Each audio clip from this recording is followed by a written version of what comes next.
University police station के अमले ने गुलबर्गा शहर के 3 मकानों में पेश आई चोरी की वारदातों में मुलविस मुलजिम को गिरफ्तार करते हुए उसके कब्जे से 13,41,000 रुपये मालियत के चोरी किए गए सोने के जेवरात और दीगर सामान बरामद करके जब्त कर लिया।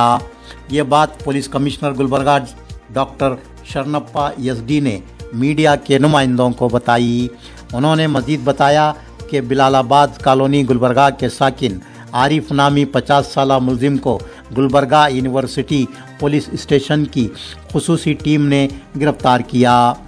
वो गुलबर्गा शहर में सिलसिलावार पेश आई मकानों में चोरी की 3 वारदातों में मुलविस था। उसके कब्जे से 13 लाख रुपये मालियत के चोरी किए गए सोने के 100 ग्राम के जेवरात, 16,000 रुपये मालियत के 200 ग्राम चांदी के जेवरात और 25,000 रुपये मालियत की मोटरसाइकिल बरामद करके जब्त कर लिए गए। गिरफ्तारशुदा मुलजिम को अदालती तहवील में सौंपा गया है। बताया गया है कि मुलजिम आरिफ कर्ज के बोझ तले दबा हुआ है। कर्ज की अदायगी के लिए उसने जुर्म का रास्ता इख्तियार किया और मकानों में चोरी की वारदातें अंजाम दी।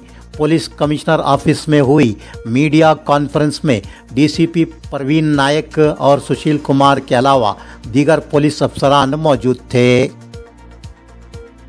ಯೂನಿವರ್ಸಿಟಿ ಪೊಲೀಸ್ ಸ್ಟೇಷನ್ ಇನ್ಸ್ಪೆಕ್ಟರ್ ಮತ್ತು ಅವರ ತಂಡದಿಂದ ಒಂದು ಉತ್ತಮ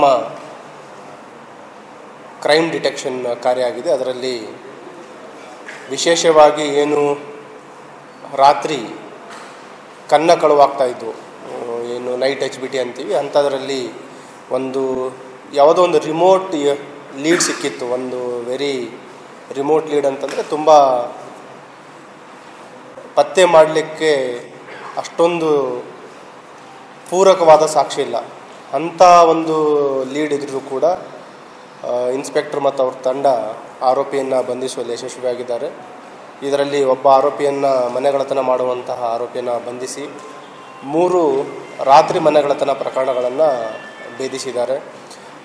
ಅದರಲ್ಲಿ ವಿಶೇಷವಾಗಿ ಏನು ಆರೋಪಿ ಕಳ್ಳತನ ಮಾಡಿದ್ದ around 100 gram gold, 200 gram silver ಮತ್ತು ಕೃತ್ಯಕ್ಕೆ ಏನು ಬಳಸ್ತಾ ಇದ್ದ ಅವನು ವೆಹಿಕಲ್, ಬಜಾಜ್ ಪ್ಲಾಟಿನಮ್ ಬೈಕನ್ನು ಬಳಸ್ತಾ ಇದ್ದ, ಆ ವೆಹಿಕಲನ್ನು ಕೂಡ ಅವರು ಜಪ್ತಿ ಮಾಡುವಲ್ಲಿ ಯಶಸ್ವಿಯಾಗಿದ್ದಾರೆ.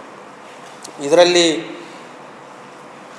ಎಲ್ಲರ ಗಮನಕ್ಕೆ ತರೋದೇನಂತಂದರೆ ಈ ಮಿನಿಮಮ್ ಸೇಫ್ಟಿ ಫೀಚರ್ಸ್, ಸೆಕ್ಯೂರಿಟಿ ಏನು ಮನೆಗಳ ಸುರಕ್ಷತೆಗಾಗಿ ಏನು ತೆಗೆದುಕೊಳ್ಬೇಕು ಅಂತ ನಾವು ಸುಮಾರು ಸಲ ಹೇಳ್ತಾ ಇದ್ದೀವಿ.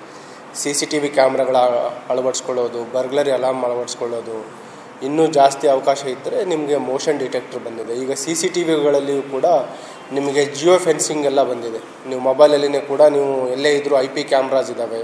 ಮತ್ತು ಜಿಯೋ ಫೆನ್ಸಿಂಗ್ ಅಂತಂದರೆ ಯಾರಾದರೂ ಮೂಮೆಂಟ್ ಆದರೂ ಕೂಡ ಅದ್ರ ಬಗ್ಗೆಯೂ ಕೂಡ ನೀವು ಅಲರ್ಟ್ ಬರುತ್ತೆ ತಮಗೆ. 25,000, 30,000, 50,000ಗೆಲ್ಲ ಬರುತ್ತೆ. ಈ ಪ್ರಕರಣದಲ್ಲಿ ಏನಾಗಿತ್ತು, ಒಂದು ಮನೆಗಳತನ ಪ್ರಕರಣದಲ್ಲಿ ಒಂದು ಸಸ್ಪೆಕ್ಟ್ ವೆಹಿಕಲ್ ಹೋಗುತ್ತೆ. ಅದರಲ್ಲಿ ಒಂದು ಡ್ಯಾಮೇಜ್ ನಂಬರ್ ಪ್ಲೇಟ್ ಇರುತ್ತೆ ಮತ್ತು ವೆಹಿಕಲ್ಲಿಗೆ ಏನು ಇಂಡಿಕೇಟರ್ಸ್ ಇರುತ್ತೆ, ಸೈಡ್ ಇಂಡಿಕೇಟರ್ಸ್, ಅದರಲ್ಲಿ ಬೇರೆ ಥರದ ಒಂದು ಯೂನಿಕ್ ಆಗಿರುವಂಥ ಇಂಡಿಕೇಟರ್ಸ್ ಹಾಕಿರ್ತಾರೆ.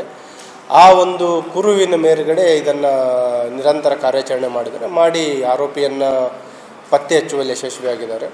ಮತ್ತು ಆರೋಪಿಯನ್ನು ಪತ್ತೆ ಹಚ್ಚಿದಾಗ ಆರೋಪಿ ಹಿನ್ನೆಲೆಯನ್ನು ಪರಿಶೀಲನೆ ಮಾಡಿದಾಗ ಫಸ್ಟ್ ಟೈಮ್ ಅಫೆಂಡರ್, ಅವನು ಇತ್ತೀಚೆಗೆ ಇದೇ ಪ್ರಥಮ ಬಾರಿಗೆ ಪೊಲೀಸ್ ಬಲೆಗೆ ಬಿದ್ದಿರುವಂಥದ್ದು.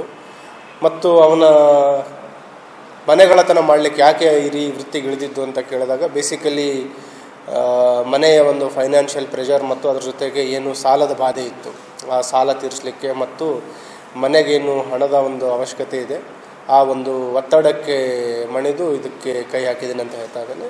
ಮತ್ತು ಈ ಒಂದು ಮೋಡಸ್ ಆಪರೆಂಡಿ ಯಾವ ರೀತಿ ಮನೆಗಳನ್ನು ಐಡೆಂಟಿಫೈ ಮಾಡ್ತಾ ಇದ್ದ ಅಂದರೆ ಬೆಳಗಿನ ಜಾವ ಡೇ ಟೈಮಲ್ಲಿ ಎಲ್ಲ ಕಡೆ ಹೋಗಿ ರೆಕ್ಕಿ ಮಾಡ್ತಾ ಇದ್ದ. ಮತ್ತು ನಗರದ ಕೆಲವೇ ಏರಿಯಾಗಳಲ್ಲಿ ಇವನು ಆಪರೇಷನ್ ಮಾಡ್ತಾಯಿದ್ದ. ಎಸ್ಪೆಷಲಿ ಏನು ನಮ್ಮದು ಮಾಲ್ಗತ್ತಿ ಕ್ರಾಸು, ಫಿರ್ದೋಸ್ ಕಾಲನಿ ಮತ್ತು ಏನು ಈ ಹಾಗರ್ಗ ರೋಡ್ ಇದೆ, ಆ ಏರಿಯಾದಲ್ಲಿ ಮಾತ್ರ ಹೆಚ್ಚಿನದಾಗಿ ಇವನು ಆಪರೇಷನ್ ಮಾಡ್ತಾಯಿದ್ದ. ಅಲ್ಲಿ ಇವನು ವಾಸ್ತವ್ಯ ಮಾಡುವಂಥದ್ದು ಮತ್ತು ಏನು ಅಪರಾಧ ಮಾಡ್ತಾಯಿದ್ದ ಆ ಏರಿಯಾಗಳಿಗೆ ಹತ್ತಿರ ಇರುವಂಥದ್ದು. ಸೊ ಡೇ ಟೈಮಲ್ಲಿ ರೆಕ್ಕಿ ಮಾಡ್ತಾ ಇದ್ದ, ಮತ್ತು ಬೆಳಗಿನ ಜಾವ, ರಾತ್ರಿ ಅರ್ಲಿ ಮಾರ್ನಿಂಗ್ ಏನಂತೀವಿ, ಬೆಳಗಿನ ಜಾವ ಅರೌಂಡ್ 3 to 4:30 ಆ ಟೈಮಲ್ಲಿ ಅಪರಾಧವನ್ನು ಮಾಡ್ತಾ ಇದ್ದ. ಮತ್ತು ಬೆಳಗ್ಗೆ 4:35ಗೆ ಮತ್ತೆ ಅವನದೇನು ದಿನನಿತ್ಯ ಚಟುವಟಿಕೆ ಇತ್ತು ಅದಕ್ಕೆ ಹೋಗ್ತಾ ಇದ್ದ. So I appreciate inspector Sushil Kumar ಮತ್ತು ಅವರೆಲ್ಲ ಕ್ರೈಮ್ ಟೀಮಿಗೆ, ಮತ್ತು ಇದರದ್ದು DCP ಕ್ರೈಮ್ ಅವ್ರನ್ನೂ ಮಾನಿಟರ್ ಮಾಡಿದರೆ I appreciate is supervision also.